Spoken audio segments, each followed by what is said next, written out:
man convicted of killing his pregnant ex-girlfriend says he's making a decision that could affect the rest of his life. Stephen Capobianco addressed the court today for the first time since the enhanced sentencing phase of his trial got underway. The trial itself lasted for more than 6 months, with a jury of 6 men and 6 women taking most of the month of December to reach a verdict of guilty. Jurors learned then only yesterday of the enhanced sentencing phase of the trial, which could potentially see Capobianco receive a sentence of life in prison without parole. And he has to make a decision about whether or not to address the jury. Bridget Namata has been following the trial from the start and joins us from Maui with more. Bridget. He's been found guilty of murder, but Capobianco's defense attorney is still fighting. Today, John Apo asked the judge for more time to process the verdict that was handed down yesterday, saying his client is not in the right mind frame to decide whether or not to address the court. But Capobianco did make a short statement. Throughout the 6-month trial, Stephen Capobianco remained silent. The man on trial for murder has displayed little emotion, even when the verdict was read Wednesday.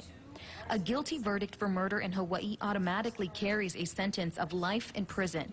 In this final phase of the trial, Capobianco is facing another decision being made, the possibility of life in prison without parole.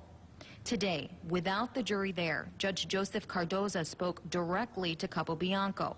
Cardoza asked if he wanted to testify. Testify or to remain silent during this phase of the trial? I have not, Your Honor. Okay. Would you like to elaborate on that? I want to give you the opportunity to do so if you would like to elaborate. It just seems like a very big decision to be making with such short notice. I was notified of this hours ago today, and literally the rest of my life depends possibly on this decision. And I just have not been able to make the decision yet. Capobianco did not testify during the trial, but the defense team wants more time to prepare for the enhanced sentencing phase. The jury waited in another room for hours. I would humbly submit that this is not the kind of question he should be presented and should be expected to give an intelligent answer after half an hour of counseling on the day that he's supposed to be making that decision. We have to process in our minds a guilty verdict after 6 months of work and then be expected to actually function mentally last night and today, as well as get him on track over the last half an hour to answer these questions.